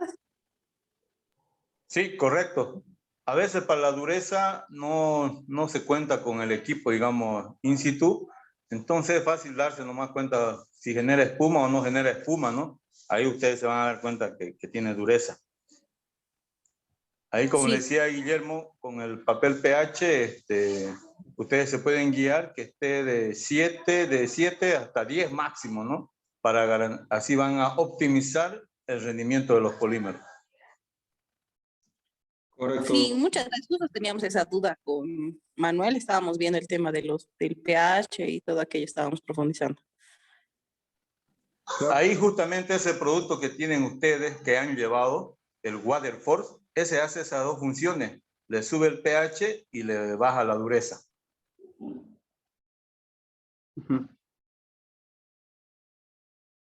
Sí, lo vamos a implementar, gracias. Bueno, ahí continuando con el tema del agua, el agua de preparación, tenemos que tener en cuenta de las bacterias que tienen el agua, el origen del agua que manejamos. En muchas de las locaciones son remotas y no tenemos acceso a un pozo de agua o utilizamos agua de alguna laguna o algún río. Estos tienen material orgánico y tienen bacterias. Entonces debemos eliminar esa bacteria antes de preparar un fluido de perforación para evitar la degradación bacteriana de los elementos, ya que muchos de los polímeros son sensibles a la degradación bacteriana. Para ello tenemos que clasificar y determinar los tipos de biocidas que tenemos. En el mercado, en la industria, existen dos tipos de biocidas, uno que son oxidantes y otro que son no oxidantes. Los oxidantes son los que utilizamos cotidianamente, como son las lavandinas, el ozono, los bromos, son los que venden en el mercado. Todos los que son hipoclorito de sodio son materiales biocidas oxidantes, pero tienen una desventaja estos biocidas. Estos biocidas solamente son de acción rápida. Como su nombre lo indica, oxidan y reaccionan al instante matando la bacteria en superficie. Pero nuestra agua de preparación tiene materia orgánica en el cual las colonias se encuentran ocultas dentro de esa materia orgánica. Pueden estar ocultas inclusive en nuestros cajones de preparación, en nuestros tanques de agua, en la parte del fondo se pueden acumular los mohos, las bacterias. Entonces, un biocida oxidante no va a ir a atacar todo eso, solamente va a ir a atacar la superficie. La va a oxidar y la va a matar, pero el interior de la colonia va a mantenerse activa. Entonces, para ello se debe utilizar un biocida no oxidante para que vaya y ataque. Como su nombre indica, no va y oxida la estructura, sino va y destruye la cadena del microorganismo, la cadena del ADN del microorganismo. Y la acción es un poco más lenta porque va a ir penetrando y destruyendo totalmente la colonia. Entonces, dentro de esos tipos de biocida no oxidantes están los que es el amonio cuaternario, son los aldehídos, los compuestos de azufre también. Los amonios cuaternarios se degradan con el tiempo formando fosfato y que van a ayudar inclusive al fluido de perforación posteriormente. Los que son los aldehídos tienen una duración, inclusive su acción hasta de 14 días después de haber utilizado estos biocidas en la industria, dentro del agua. Entonces nos da un margen de trabajo bastante alto. Es por eso que utilizan normalmente los biocidas de la industria del fluido de perforación son no oxidantes a base de aldehídos, glutaraldehídos. Bueno, a manera de comentario ahí para los señores, bueno, a nosotros, a mí, por ejemplo, me pasó más o menos para comentarles rápido una situación de las colonias. De repente allá también los señores deben saber usar el agua de preparación de algunos tanques X o muchas veces se los genera esos tanques en el mismo terreno y se coloca una geomembrana y se llena de agua ahí para poder tener el agua de almacenamiento y de preparación. En un pozo nos pasó esta situación de que teníamos una piscina bastante grande con agua de preparación, entonces se sacaba el agua de ahí para preparar y todo eso, los fluidos de preparación, pero comenzaron problemas muy severos en el fluido, en las propiedades del fluido, degradaba todos los productos, inconvenientes con todas las propiedades del lodo, pHs, filtrados, rheologías y todo eso. Y no se podía poder identificar, digamos, la fuente porque se pensaba de que era del pozo, ¿no? CO2 o algo por el estilo. Pero después se descubrió de que era el agua que estaba en la piscina, la que se usaba para la preparación del fluido, que había estado lleno de colonias de bacterias y esa agua usaban para la preparación, entonces llevaban esa agua al tanque de succión o el de preparación y destruían todo lo que es los polímeros y todo eso, y era prácticamente un calvario, digamos, todo eso, ¿no? Se ha tenido que eliminar, digamos, una vez que se identificó eso, toda esa agua de esa piscina, todo eso, que prácticamente era grandísima la piscina. Entonces te das cuenta, es importantísimo lo que vos mencionás, la cuestión de las bacterias que pueden generarte tanto problema con fluido, ¿eh? Correcto, Iber. Incluso se han llegado a perder pozos por estos problemas.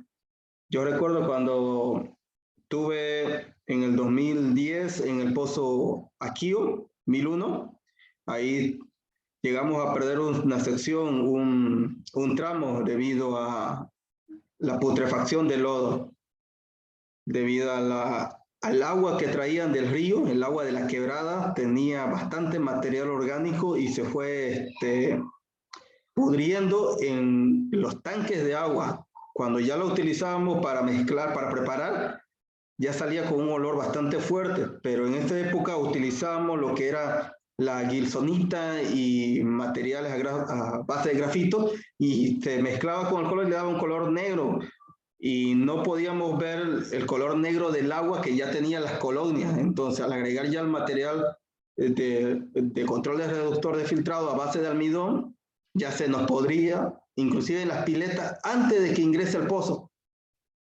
Ya iba con esa gran concentración de colonias y salía del pozo totalmente flocculado, podrido y se llegó a desmoronar, perder todas las propiedades del fluido y se perdió ese tramo. Hicieron un sidetrack. Después ya hicieron la investigación, después de todo lo que pasó, y descubrieron que todos los tanques de agua ya tenían esas colonias ahí, acumuladas ahí, y que provocaron todo lo que es la putrefacción del fluido.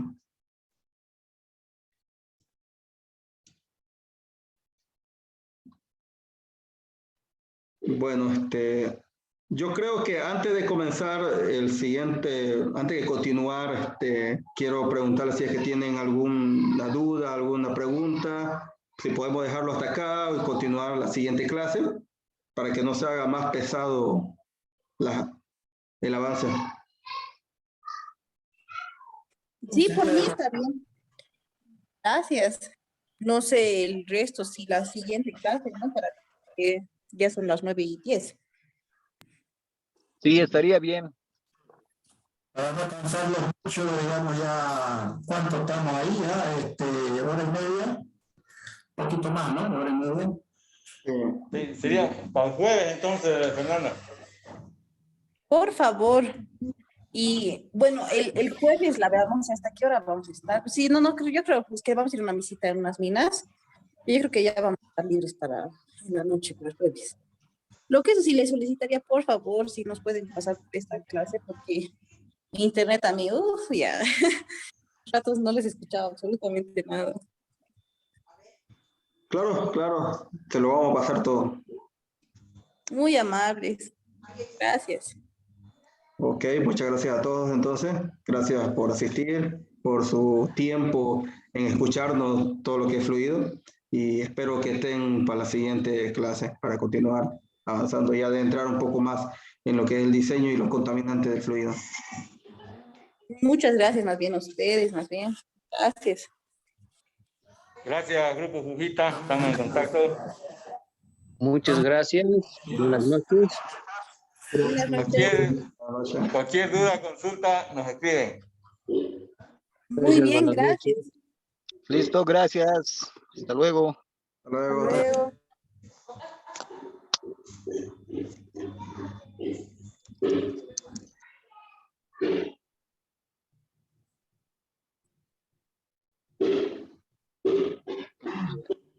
Yo estaba en un Zoom. Lo he hecho de la...